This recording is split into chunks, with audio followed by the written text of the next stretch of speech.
সুপ্রিয় দর্শক, আসসালামু আলাইকুম। কে আছেন আমাদের সাথে? আসসালামু আলাইকুম। আমি ঢাকা থেকে বলছিলাম।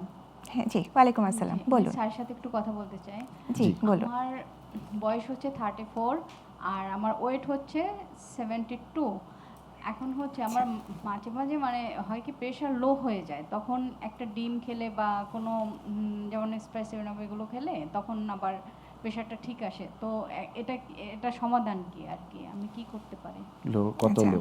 লো আপনি কি মেপে দেখেছেন দর্শক? যে হ্যাঁ, হ্যাঁ, হ্যাঁ। 60/90 থাকে। 60/90 মানে 90/60 হ্যাঁ, থাকছে। জি। আচ্ছা, আচ্ছা। জি, দর্শক আপনি আমাদের সাথেই থাকুন। স্যার আপনার প্রশ্নের উত্তর জি। দিচ্ছেন।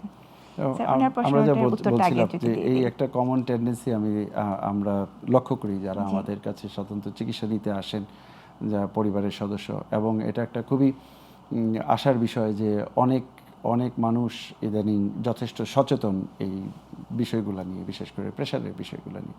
আপনি খেয়াল করে দেখবেন যখন আমরা প্রেশারের রেঞ্জের কথা বলেছি, আমরা বলেছি যে উপরের যে প্রেশারটা সিস্টলিক ব্লাড প্রেশার যাকে আমরা বলি, সাধারণত সেটা 90 থেকে 130 পর্যন্ত আমরা এটাকে নর্মাল ধরে নিচ্ছি। জি। এবং নিচের যে প্রেশারটা সেটা যদি 60 থেকে 90 পর্যন্ত হয় সেটাকে আমরা নর্মাল ধরে নিচ্ছি।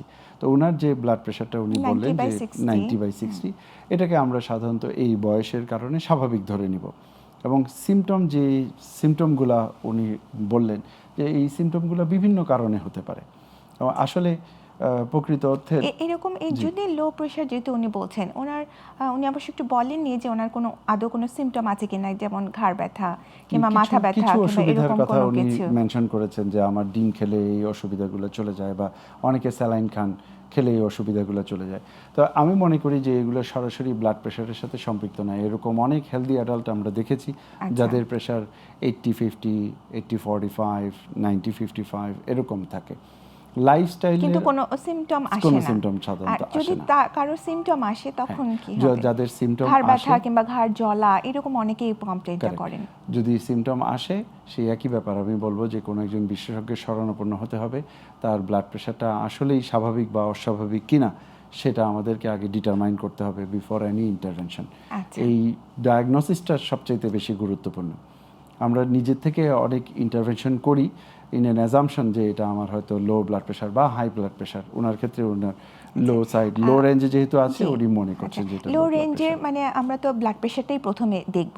এছাড়া কি আর অন্য কোনো কিছু টেস্ট করার কি দরকার আছে কিনা? সাধারণত আপনি যখন বিশেষজ্ঞের শরণাপন্ন হবেন, উনি দেখবেন যে আপনার বেসিক অন্যান্য অর্গানের ফাংশনগুলো ঠিক আছে কিনা, আপনার কিডনি ঠিক আছে কিনা, আপনার নর্মাল ব্লাডের ইলেকট্রোলাইট ঠিক আছে কিনা, এবং অন্যান্য অর্গানের ফাংশন যদি মোটামুটি ঠিক থাকে তখন দেখবেন যে আপনার লাইফস্টাইল ঠিক আছে কিনা, আপনার ফুড হ্যাবিট কীরকম। এবং দেখা যায় যে যাদের উচ্চ রক্তচাপ তাদের একরকম, যাদের রক্তচাপ কম তাদের একরকম লাইফস্টাইল থাকে। যারা উচ্চ রক্তচাপের রোগী, এই কথা আমার না বললেই নয়, আমাদের দেশে কেন প্রকোপ বেশি এটা একটা কারণ, তাদের দেখা যায় বেশিরভাগ সল্ট ইনটেকের একটা অভ্যাস থাকে। খুব গুরুত্বপূর্ণ একটা জিনিস উঠে এনেছেন যে সল্ট ইনটেকের ব্যাপারটা। আমরা আসবো এটা নিয়ে, আরেকটা ফোন কলে যাচ্ছি। হ্যাঁ, আসসালামু আলাইকুম দর্শক, কে আছেন আমাদের সাথে?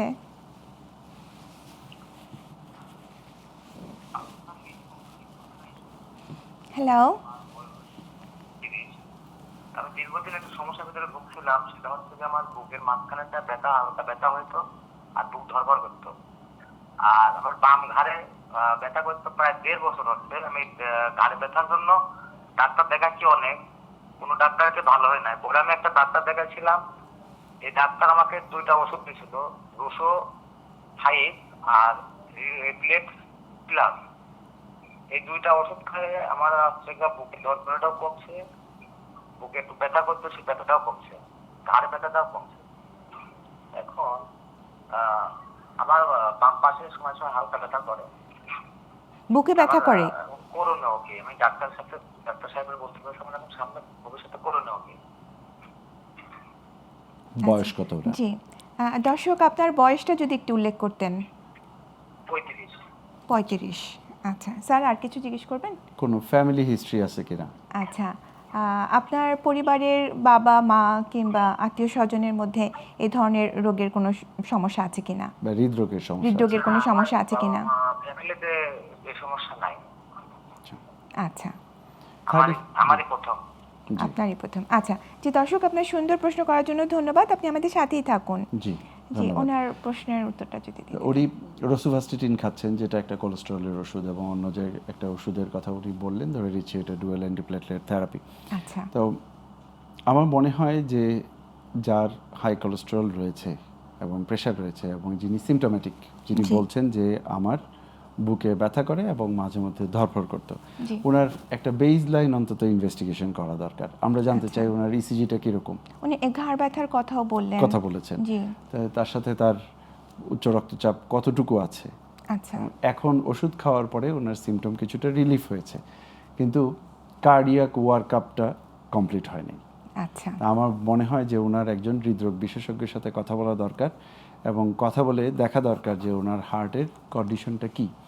আমরা একেবারে এনজিওগ্রাম এনজিওপ্লাস্টির কথা বলছি না, একদম প্রথমে বেসলাইন ইনভেস্টিগেশন করতে হবে, সবসময় বেসলাইন দেখে নিতে হবে অবশ্যই।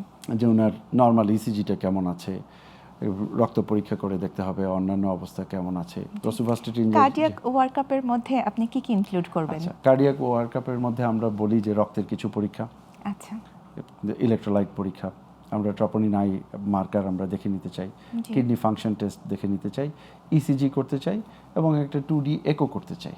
আচ্ছা, এই পরীক্ষাগুলো করলে বোঝা যায় যে আসলে হার্টের সাথে, কারণ 35 ইয়ার্স টু আর্লি, এটাও একটা খুব অ্যালার্মিং বিষয় জি। যে আমি আমরা এই প্রশ্নটা আসলেও করতে জি, চাচ্ছিলাম এটা একটা যে খুব alarming। আমরা তো এতক্ষণ একটু বয়স্ক মানুষদের হার্টের ব্যাপারটা নিয়েই বলছিলাম, উচ্চ রক্তচাপ। এখন উনি কিন্তু যথেষ্ট তরুণ বলা যায় তরুণ ওনাকে। বয়স, হ্যাঁ। এই তরুণদের মধ্যে কি হার্টের ঝুঁকির প্রবণতাটা কি এখন কি আমরা বেশি দেখতে পাচ্ছি দেখতে কিনা? পাচ্ছি, এবং আচ্ছা। আমাদের ক্লিনিক্যাল প্র্যাকটিসেও আমরা দেখতে পাচ্ছি। যে জন্য আমি জিজ্ঞেস করলাম যে ওনার জি। কোনো ফ্যামিলি হিস্ট্রি আছে কিনা। আচ্ছা। কারণ ফ্যামিলি হিস্ট্রি যদি থাকে, জেনেটিক ফ্যাক্টরও একটা ইম্পর্টেন্ট রিস্ক ফ্যাক্টর, যে জন্য হাইপারটেনশন আচ্ছা। অথবা হার্ট অ্যাটাক এই জাতীয় ঝুঁকিগুলো বাড়ে। যেহেতু ওনার ফ্যামিলিতে সেটা নেই, তো আমাদেরকে এটাও বিচার করতে হবে বা এটা জাজ করতে হবে যে ওনার আর কি কি রিস্ক ফ্যাক্টর আছে, আচ্ছা, ওনার আচ্ছা। লাইফস্টাইল কীরকম, খাদ্যাভ্যাস কীরকম, বডি ওয়েট কীরকম, এবং ওনার স্ট্রেস লেভেল কীরকম, স্লিপিং হ্যাবিট কীরকম, এই আচ্ছা। জিনিসগুলো এগুলোকে আমাদেরকে একটু এই জাজ করতে হবে। স্যার, আমরা আরেকটা ফোন কলে যাচ্ছি। Sure please. আসসালামু আলাইকুম দর্শক, কে আছেন আমাদের সাথে? আসসালামু আলাইকুম। ওয়ালাইকুম আসসালাম। জি, আমি ঢাকা থেকে নমি বলছিলাম। জি, বলুন। আচ্ছা, আমি স্যারকে একটু প্রশ্ন করতে চাচ্ছি। যেমন আমার হচ্ছে হাত, মানে প্রেশার নেই, প্রেশার যতবারই মাপালাম তখন স্বাভাবিক আর কি সবসময়। কিন্তু আমার সমস্যা হচ্ছে ব্যাগ নেই তো এক সাইডে হাতে, তখন ওই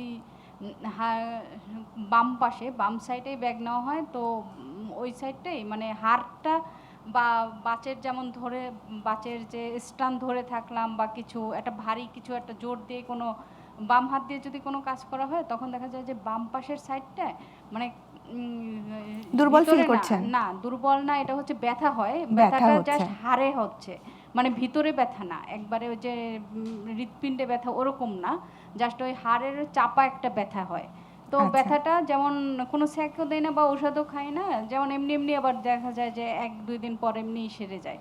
তো আচ্ছা। আবার যদি এরকম একটা ভারী কিছু, যেমন বাজার নিলাম বা কিছু একটা, ওই ডান পাশটাই ব্যথা করে, বাম পাশটা ব্যথা করে আর কি। বাম পাশে যদি নেই ভুলে, যখন আবার পরে চেঞ্জ করে ফেলে, তো এরপর ওই সাইডটাই ব্যথা করে। এখন এটাকে আমি একজন ডক্টর দেখাবো নাকি? আর আমার ফ্যামিলিতে আমার বাবারই হার্টের প্রবলেম ছিল।